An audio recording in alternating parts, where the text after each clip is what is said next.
partir então desse momento, né, onde anterior à década de 80, esses grandes orfanatos, né, e nós vamos passar por isso, por esse percurso, aí a Constituição Cidadã, a Convenção, né, dos Direitos da Criança e do Adolescente, o Estatuto.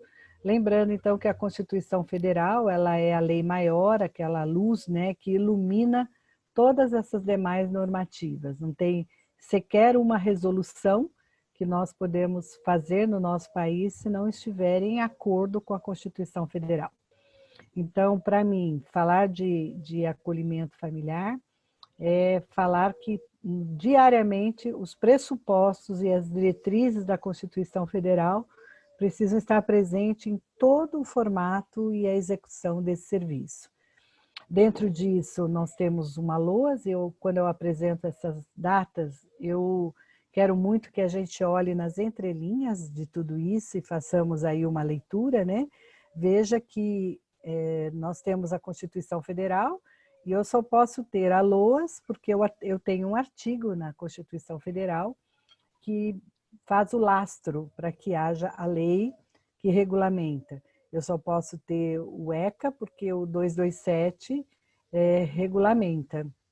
Tanto que, para que a gente pudesse ter o Estatuto da Juventude em 2013, a Constituição e o artigo 227 precisou ser modificado para colocar o jovem, né? Não mais só criança e adolescente, mudou para o jovem também para poder ter o lastro legal para fazer o Estatuto da Juventude. Veja que a lei orgânica ela foi aprovada em 93, mas ela nunca foi aplicada até na sua totalidade, né, até 2004, quando nós temos a Política Nacional de Assistência Social e 2005 o SUAS.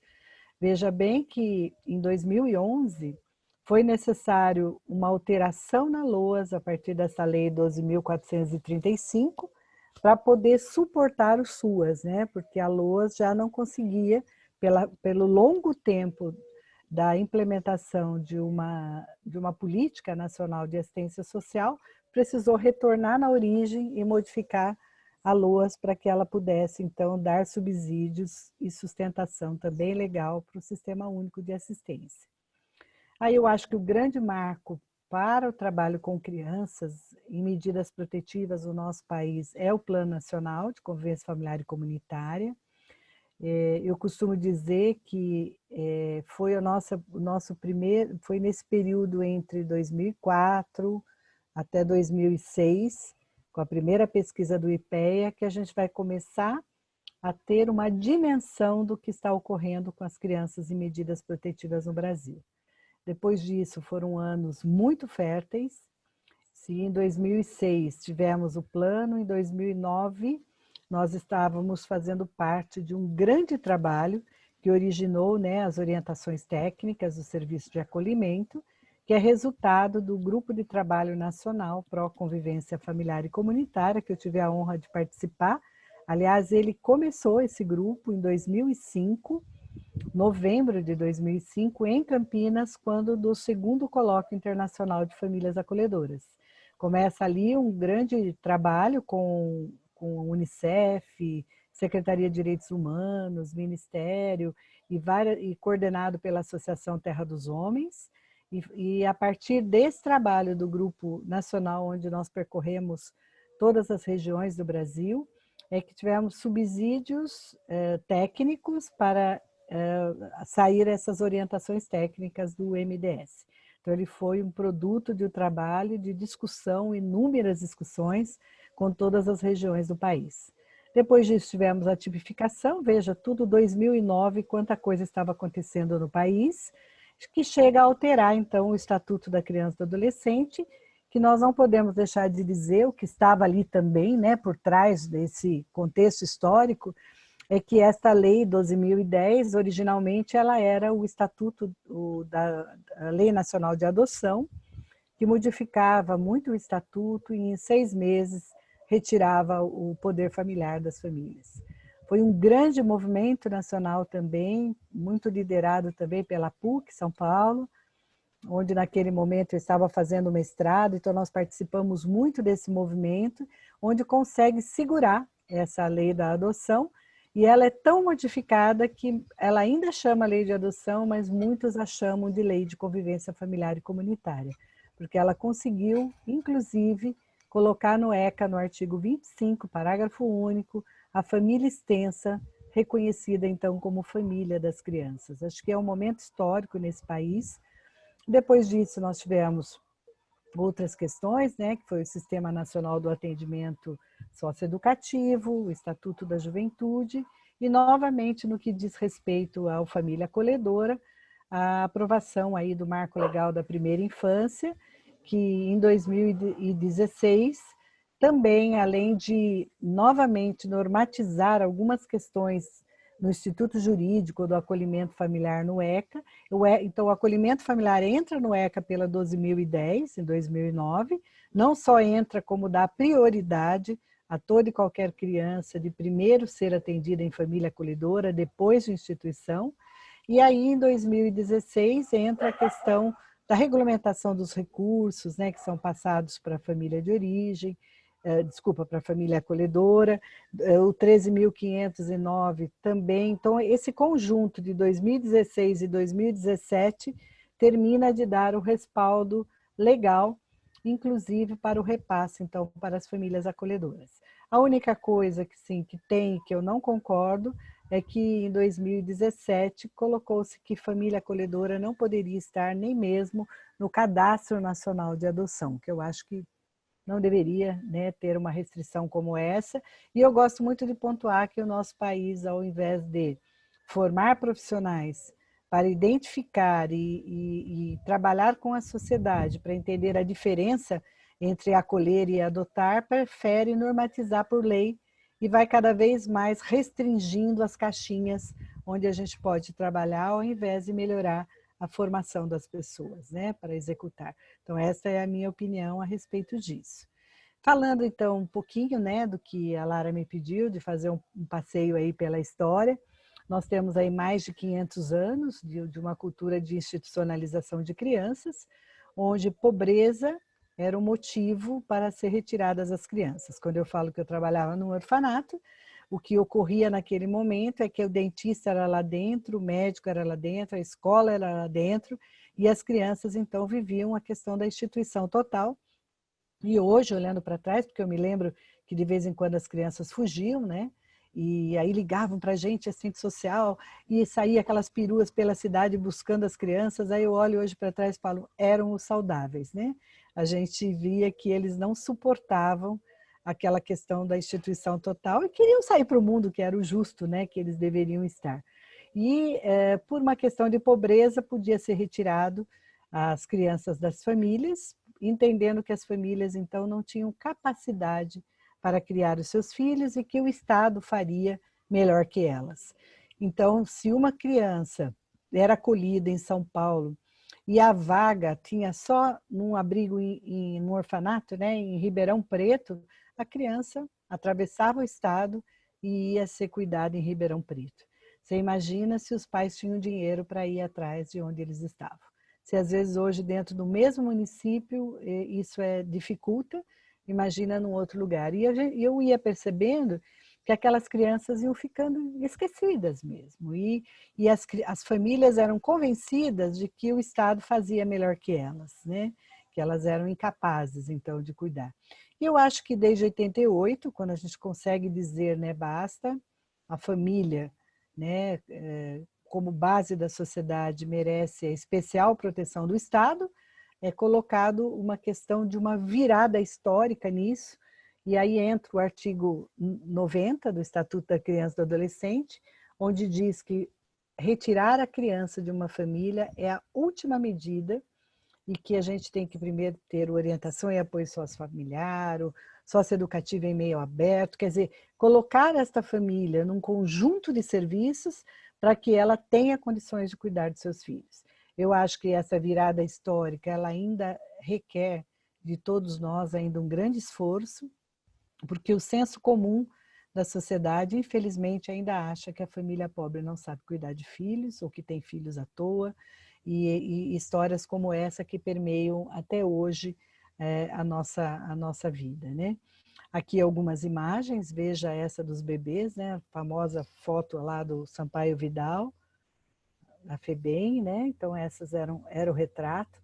E sendo que nessa formação dessa cultura de acolhimento familiar que está ainda tão longe da gente adquirir no nosso país, eu faço aqui um ponto para que a gente faça uma reflexão a partir da Cláudia Fonseca, que é antropóloga, neste livro Caminhos da Adoção. Ela vem para falar da circulação de crianças, que ela diz que são crianças que passam parte da infância e juventude em casas que não a dos seus genitores. Então, Cláudia é muito conhecida por esse termo, circulação de crianças. Quem que eram essas crianças que até hoje circulam? Muitas vezes eram chamados filhos de criação, ou mesmo se o IBGE chega na porta de uma casa, se ele chega na minha casa e pergunta, além da sua família, mora mais alguém aqui? E eu tiver um sobrinho morando na minha casa, mesmo sem guarda, porque veio estudar na minha cidade, está morando comigo, ele conta como circulação de crianças. Então, são crianças que circulam entre as famílias. Isso não é medida protetiva, na grande maioria das vezes não se muda nem mesmo a guarda, né? Então, esses estudos mostram que, e também dentro disso estão os filhos de criação, que é uma cultura muito antiga brasileira, tinha mais antigamente do que hoje, porque muitas vezes também era uma questão dos filhos de famílias pobres que vinham morar numa casa e cuidavam da casa, eram chamados de filho de criação, mas filho mesmo não eram, né? Nunca recebiam herança, nunca recebiam nada, e eram tidos, né, entre aspas, como filhos de criação. Esses estudos, então, mostram, né, o quanto isso parecia para nós que ia ser uma chamada para famílias que cuidavam de crianças pudessem ser famílias acolhedoras. A gente percebe que essa circulação ela aparece em todas as classes sociais, mas principalmente nas famílias empobrecidas, acaba sendo uma ajuda, né, para a resolução de problemas. Então, às vezes, morre o pai, a mãe fica com 3 filhas, então essas 3 filhas vão trabalhar na casa de outras pessoas, isso é histórico no país. Relação que se torna mais necessária na medida em que a gente não tem políticas públicas, porque se tivéssemos políticas públicas suficientes, o apoio deveria chegar a essa mãe com 3 filhos, para que elas não se separassem das crianças, né? E as famílias, elas veem na solidariedade familiar, de sua rede de apoios, meios para minimizar sérios problemas de subsistência e de sobrecarga no cuidado da sua prole. Então, existe uma pesquisa que não é, acho que foi também em torno desses anos de 2009, uma pesquisa na cidade de São Paulo, com todas as famílias, né, de crianças abrigadas, e mostrava essa rede de solidariedade, uma coisa bem interessante, o quanto que as mães das crianças diziam que muitas vezes a patroa era uma rede de apoio muito forte para elas ajudarem a cuidar de seus filhos. Então, é que chama Família das Crianças Abrigadas em São Paulo. É bem interessante essa pesquisa. Cláudia Fonseca, quando começa a querer falar de acolhimento familiar no Brasil, então ela importa, né, o termo foster age, né, um termo em inglês, ela é uma americana, e ela então, para poder falar, ela mesma reconhece hoje que naquele momento, por falta de uma nomenclatura, ela usou 2 palavras, assim, adoção e adoção não formal. E a adoção não formal não existe, né? Mas ela não tinha uma palavra naquele momento. Então, se você pegar esse livro, você vai ver que ela começa a traçar um pouco esse olhar de um acolhimento familiar, chamando então de adoção não formal, né? E o quanto que então a gente não tem essa nomenclatura.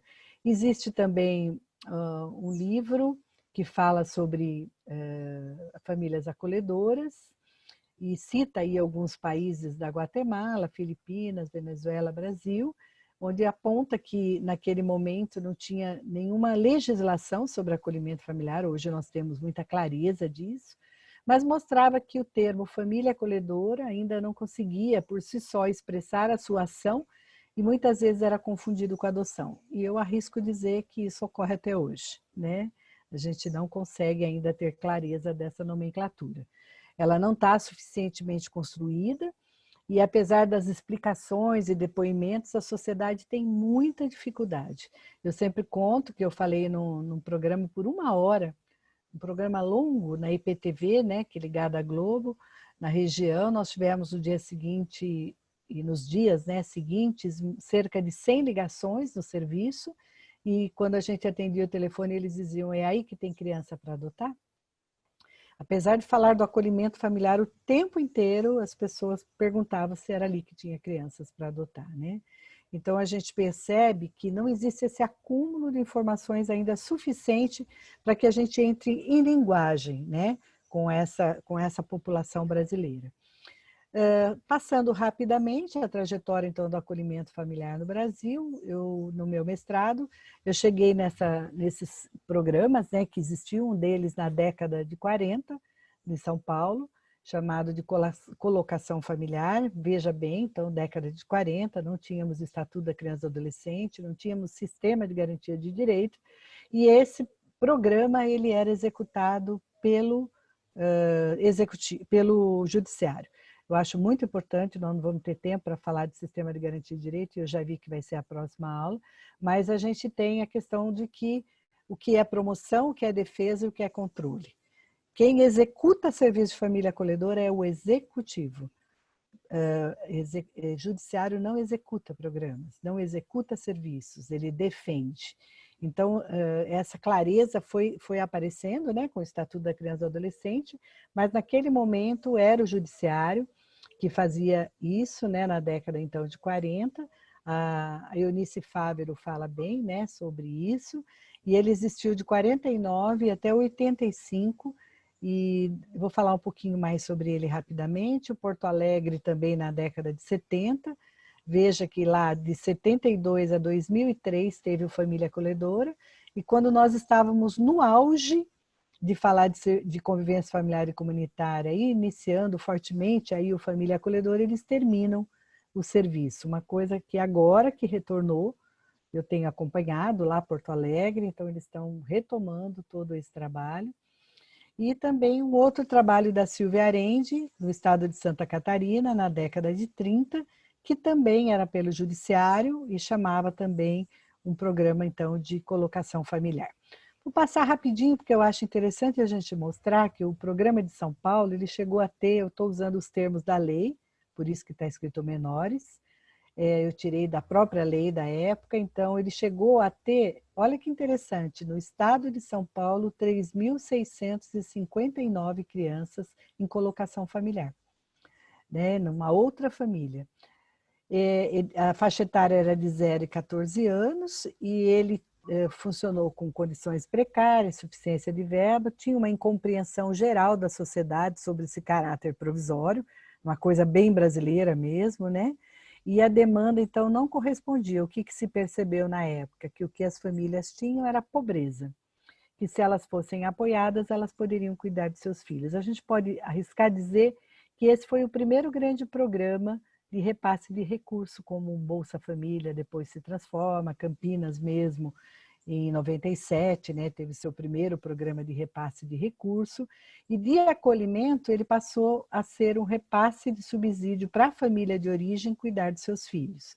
Foi transferido do judiciário para o executivo em 85 e se transforma no IFAM, Instituto de Amparo à Família. Podemos dizer que começava ali a sedimentar tudo aquilo que a gente dizia, uma família protegida pode cuidar de seus filhos. Veja que foi em 85, 88, a gente está fazendo a aprovação da Constituição Cidadã, que consegue declarar isso, né, para que a gente avance nas políticas públicas.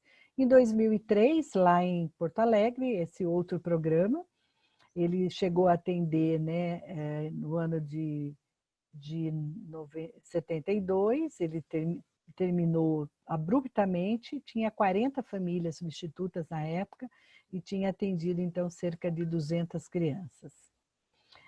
O histórico atual, né, eu sempre falo que, apesar de não ser uma proposta nova, foi na década de 90 que o debate sobre a importância do acolhimento familiar ganhou lugar nas discussões das políticas públicas e a gente começa a olhar para o acolhimento familiar não como uma coisa nova, mas nova na forma de fazer. Então, a gente pode dizer que esse acolhimento formal, ele é uma prática mediada por profissionais, com plano de intervenção definida, administrada por um serviço, conforme política pública estabelecida. Não é uma atitude voluntária, eu não escolho a Lara para cuidar do meu filho. O juiz determina e vai para a família que o serviço, então, selecionou, preparou. Então, não é uma atitude voluntária, e sim uma determinação judicial. Dentro disso, na PNAS, ele aparece também, é onde o anterior, né, a 12.010, em 2009, ele começa a aparecer na Política Nacional de Assistência. Se a gente pegar a primeira política escrita e o aperfeiçoamento delas, você vai ver que na primeira política ela está escrito famílias substitutas. E por trás disso também tem uma coisa importante da gente entender. Nós do Sapeca, que foi onde eu comecei, né, o meu trabalho, nós batíamos muito na tecla de que nós não trabalhávamos com famílias substitutas, porque elas não estavam ali para substituir a outra família, mas nós trabalhávamos com famílias acolhedoras, porque elas estavam ali para acolher a problemática da outra família, mas não para substituí-la. Substituição é a adoção. E nós batemos muito nessa tecla, e aí a gente percebia, já estava ocorrendo ali o Grupo de Trabalho Nacional em 2005, com riquezas e profissionais, né, junto conosco, e isso chega no MDS e consegue já ir mudando a política nacional também com os termos corretos. Então, se você pegar a primeira e as outras, você vai ver que tinha programa, hoje é serviço, então foi tendo uma evolução, né, no serviço. 2009 o acolhimento então entra para o ECA, e depois, como eu disse, do plano da primeira infância. Se você olhar o plano nacional, você ainda acha a palavra programa. Programa Família Acolhedora caracteriza como um serviço. Você vê como o aperfeiçoamento da política também é necessária, né? Um programa não é um serviço. Um programa antecede um serviço. Um programa é quando eu tenho algo que eu preciso experimentar, validar, e quando ele se torna política pública e eu tenho um orçamento adequado para isso, ele se torna um serviço continuado. Eu sempre brinco que o Família Acolhedora foi promovido. Desde a tipificação, ele se torna um serviço continuado. É muito importante a gente entender isso. Serviço continuado não muda conforme o governo. Ele é uma política de Estado. Programas mudam. Ele é programa de governo, algo que está sendo testado. Hoje não. Hoje a Família Acolhedora é considerada uma política pública, mas no plano nacional ele ainda fazia parte disso. Quando a gente vai... O meu livro eu bato muito nessa tecla, porque eu só falo, né, do programa Família Acolhedora, mas ele não é programa Família Acolhedora, ele é um programa do artigo 90 do Estatuto da Criança e Adolescente, que tem vários programas. É o único lugar onde a gente chama o acolhimento familiar de programa. Fora isso, ele é serviço, serviço de acolhimento em família acolhedora, tá? Tem como objetivo, então, trabalhar insistentemente para que essa criança retorne para sua família de origem ou extensa, e isso foi o enorme ganho da discussão do Plano Nacional de Convivência. Eu convido que quem não leu, leia o Plano Nacional. Ele tem ali algo que todos nós precisamos muito nos apropriarmos para seguir esta luta do trabalho com a família de origem no Brasil. Então, ele tem um marco legal e um marco conceitual primoroso, uma visão socioantropológica que consegue colocar, então, a família extensa. Por que a família extensa no ECA como família da criança? Porque esta é a cultura brasileira, onde a família extensa, ela é parte, a família empobrecida. Muitas vezes você chega numa comunidade, você vê uma criança morando com a avó, o outro com o tio, o outro com a madrinha, e nem por isso é uma família desestruturada. É uma família cuja estrutura conta com uma rede de apoio para cuidar da organização familiar dela. Ela não é desorganizada, né? Ela não é desestruturada. Ela tem uma estrutura que conta, então, com essa rede de apoio. Essa é a grande discussão do Plano Nacional, consta lá, né, porque eu acho que é importante a gente pegar, eu falo o bonde da história, para que a gente possa seguir fazendo as lutas que estão necessárias nesse momento da nossa sociedade. Família acolhedora, então, ela é aquela que voluntariamente, hoje começam algumas discussões no país, onde poderíamos pensar em ter famílias acolhedoras remuneradas. Para isso é uma grande luta, porque precisa abrir uma CBO de profissão, precisa ter lutas em ministérios do trabalho, né? Mas são lutas necessárias. Mas hoje a família é voluntária, ela acolhe no espaço do seu espaço familiar pelo tempo que for necessário. Esse tempo necessário é aquele de 18 meses hoje e podendo ser prorrogado conforme a necessidade, e ele vai ver que ele vai preservar a identidade e história, oferecendo todos os cuidados e proteção da criança, garantindo a ela, então, esse convívio familiar e comunitário enquanto estiver longe de seus pais, mas mantendo o vínculo o tempo todo e incluindo a família nesse trabalho. Desta forma, a família, isso que eu vou dizer agora, gente, é muito importante de ser entendido, né? Porque qual é a diferença de família acolhedora, acolher na família de origem e acolher na família extensa? Então, a família de origem extensa, ou parte da rede significativa, que entra madrinhas, né? Não é entendido como família acolhedora, mas sim como importante recurso a ser utilizado no processo de reintegração familiar, que já se inicia com a entrada da criança no serviço de proteção. Então, no Brasil, família extensa não é considerado família acolhedora. Então, vamos entender por quê. Se o meu estatuto, que rege o meu trabalho, diz que família da criança, artigo 25, diz que é o pai e seus descendentes, e no seu parágrafo único diz, entende-se também por família, família extensa, formada por tios, avós e parentes próximos com quem a criança convive e tem vínculos, afinidade, afetividade. Então, se eu entendo que uma criança, ela não saiu da família quando ela está na família extensa. Então, se eu estou dizendo isso, por quê? Porque na América Latina, nós temos a Rede Latino-Americana de Acolhimento Familiar, e todos os países da América Latina têm família acolhedora na família extensa. No Brasil, a gente entende, se ela está na família extensa, ela não saiu da família. Família extensa, para nós, é um trabalho de reintegração familiar. Então, é trabalho que necessário, e também entendo que é uma política pública que nós temos que lutar no país, que seria, então, a guarda subsidiada na família extensa, que é um serviço que está sendo muito lutado no país para que ele possa existir, porque, na minha opinião, é um serviço que poderia estar na média complexidade, por exemplo, e você percebe que uma avó pode ficar com uma criança, mas o que impede é o financeiro.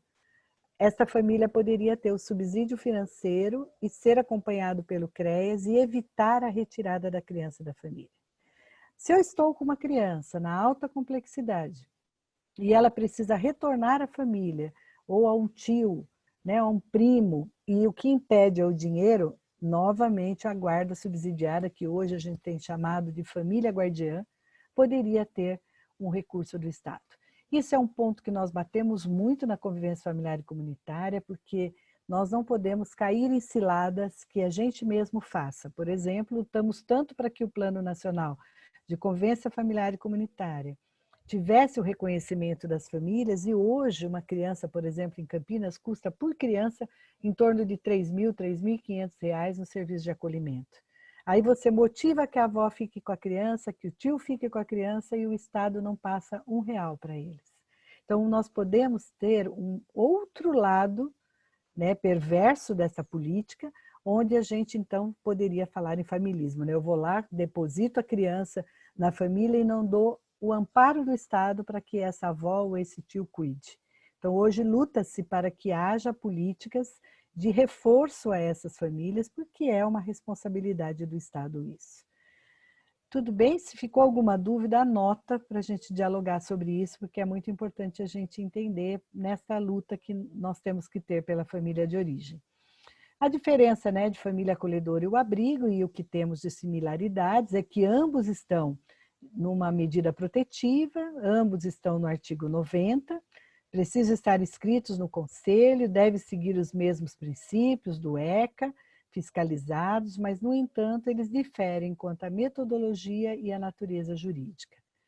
Sabemos, né, que no caso do abrigo ou das casas-lares, o guardião tem a guarda, e no caso do família acolhedora, é a família acolhedora que tem a guarda. Então, é importante essa distinção. No família acolhedora e a adoção, então sabemos que a adoção, a transferência dos direitos parentais é total e irrevogável, a pessoa entra para a família na condição de filho, tem os direitos e obrigações substituídas, de uma família passa para outra, a identidade legal pode ser alterada, infelizmente, porque uma criança, às vezes, ela tem o nome, vai ser adotada com 6 anos, muda o nome, né?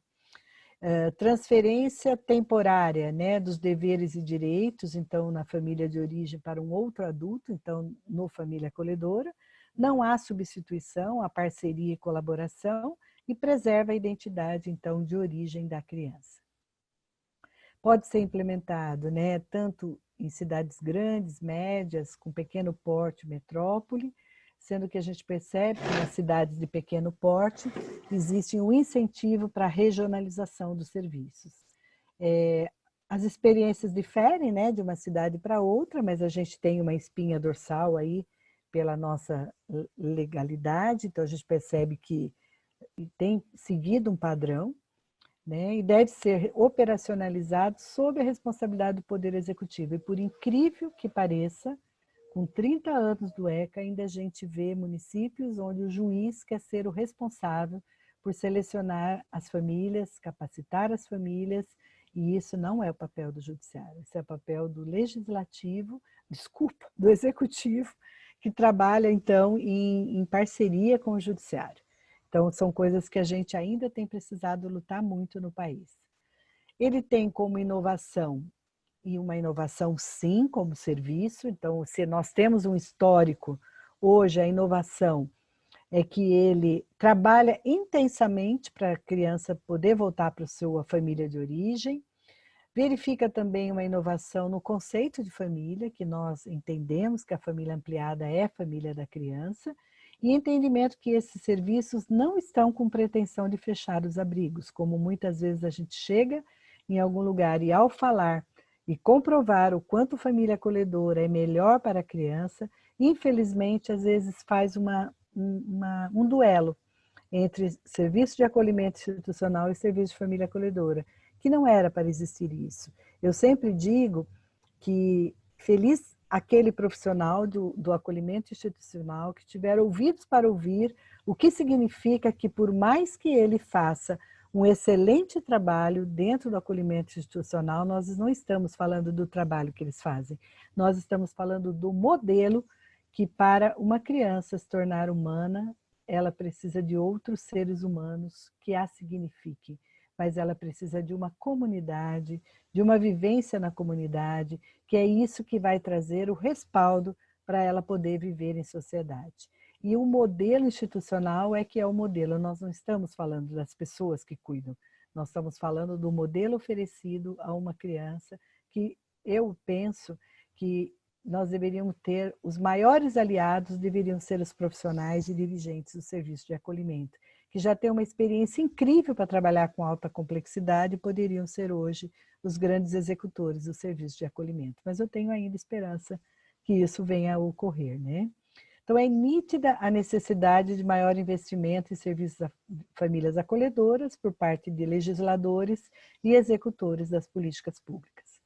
Chegamos, então, na pesquisa de Harvard, né, que é executada, então, na cidade de Bucareste, na Romênia, desde 2001, é uma pesquisa longitudinal, onde aquele país foi governado por um grande ditador, o Ceausescu, e que foi assassinado, e ele, durante o percurso de ditadura, ele fez um enorme incentivo do aumento da natalidade no país, onde havia até multa para os casais que não tinham o número de filhos conforme a legislação deles. Quando ele é assassinado, isso vira um assunto mundial, né? como que os orfanatos estavam lotados de crianças, sem nenhum estímulo, né? Sem um estímulo apropriado, porque sem nenhum estímulo não é real, né? Mas estímulos apropriados para o desenvolvimento de uma criança. Então, chega esses profissionais dos Estados Unidos, né, tanto de Harvard como da Universidade de Maryland, para fazer essa pesquisa, onde 3 grupos de crianças foram separadas, né? O grupo de crianças vivendo em instituições de acolhimento institucional, um outro grupo foi criado, o grupo de famílias acolhedoras, e elas foram para a família acolhedora, e crianças que nunca tinham sido institucionalizadas. Elas foram sendo fazendo tomografias, eletroencefalograma, em determinados momentos críticos do crescimento, para que pudesse mostrar se o acolhimento familiar e a vida em família e a instituição tinha diferenças, né, no desenvolvimento de uma criança. Estou falando bem en passant, mas acho que no próprio site do Instituto temos uma reportagem mais detalhada disso, como do IGA também, do Instituto Geração Amanhã, que temos, aliás, boas palestras, né, com esses pesquisadores já traduzidas e que a gente pode se apropriar melhor. Mas, para a gente, essa imagem é uma imagem de impacto, onde as crianças, né, que foram criadas em ambiente suficientemente bom, puderam ter esse desenvolvimento cerebral rico em sinapses, rico em desenvolvimento, né, neurológico, e essas marcas pretas, né, que estão ali foram atrofias, né, na questão das sinapses e do desenvolvimento de crianças criadas, então, nas instituições. Isso já foi um grande disparador de muitas outras teorias que hoje, e conhecimento, como o estresse tóxico, né, que crianças que passam por estresse tóxicos tendem a ter essa segunda imagem. Diz que a diferença entre estresse e estresse tóxico, que o estresse ele faz muito bem para nós, quando bem aplicado, ele que faz que libere o nosso cortisol, que a gente saia adrenalina, né? Que a gente saia correndo dos perigos, e, no entanto, quando ele se mantém num nível continuado e duradouro, ele, então, ocasiona o estresse tóxico, que é onde, então, altera essa dinâmica do desenvolvimento da criança. Aqui também, mostrando ali, né, a criança um ambiente suficientemente bom e a criança que sofre violência, e mostrando aí, né, a conexão entre os neurônios e os caminhos neurológicos, né, que essas comunicações, então, quando os caminhos neurológicos permitem as sinapses, que é feita a partir do conhecimento e do estímulo, vão abrindo outras e outras, é onde forma aquele cérebro irrigado e com várias experiências para levar a vida, né? E a atrofia deles, o quanto mostra, e eles continuam estudando, para saber se em algum outro momento da vida existe possibilidades de recompor esse mundo, né, que está ali de riqueza, mas até agora eles não têm conseguido mostrar e conseguem cada vez mais comprovar que a primeira infância ainda é a fase mais importante do ser humano. Eu acho que existe uma frase que eu não sei de quem é, eu vejo sempre o Pedro falar, Tung, né, que ele fala: quanto antes melhor, mas antes tarde do que nunca. Não significa que nós não vamos cuidar e muito bem da meninice, da adolescência, que ainda é um período em que o ser está numa fase peculiar de desenvolvimento. Eu sempre digo que nada resiste ao amor, é sempre mais difícil de se fazer, mas é possível ser feito. Mas nós precisamos entender como, porque tem que ter uma metodologia para lidar com adolescentes que sofreram estresse tóxicos na sua infância. Aqui tem a minha pesquisa, que eu convido quem não conhece para conhecer. Se alguém não tiver o livro, pode falar comigo. E a gente traz aqui uma questão bastante forte, que é mudar, né, esse sentimento que a família acolhedora procura os serviços, um sentimento de solidariedade, os profissionais serem capazes de acolher a solidariedade, mas transformá-la no entendimento do que é a cidadania. Família acolhedora é cidadania que ela executa quando, junto com o Estado, junto com uma organização, ela cuida de crianças cumprindo o artigo 227 da Constituição Federal. Convido vocês para lerem essa experiência, dizer, né, que o dado de hoje é que nós temos, enfim, o Conselho Nacional de Justiça caminha junto com o censo SUAS, onde não, ainda esse ano a gente ouvia pessoas dizendo que nós tínhamos 47 mil crianças acolhidas no Brasil e nós não temos. Hoje, inclusive, estamos já falando em 32, dos dados mais atuais. O CNJ tinha um problema muito sério, que entrava as crianças, mas não saíam do sistema, então por isso dava um dado errôneo. Então hoje existe uma capilaridade dessas informações. Dessas crianças nós temos 8.686 em primeira infância, requer um olhar especial para esses 26% dessas crianças que não podem viver a violência novamente nas suas vidas, né, por um cuidado que não seja o adequado. E nós temos hoje 2.834 unidades de acolhimento institucional para somente 332 serviços de família acolhedora, 31 mil crianças versus 1.300 crianças em famílias acolhedoras, 1.625 famílias, porém já temos um dado muito importante, que a permanência de crianças no acolhimento institucional até 6 meses é de 40%. E nós temos mais que o dobro de crianças que permanecem até 6 meses no família acolhedora. Então mostra que um dos dados indicadores positivo nisso é o quanto o trabalho personalizado que o Família Acolhedora oferece e em rede, guardando os princípios constitucionais e os princípios do ECA na sua execução como um serviço de proteção integral junto com a rede, ele pode realizar um bom trabalho numa média de 6 meses. Quase, olha, 82% é bastante coisa, né? Então, nós temos aí mostrando a eficácia do serviço.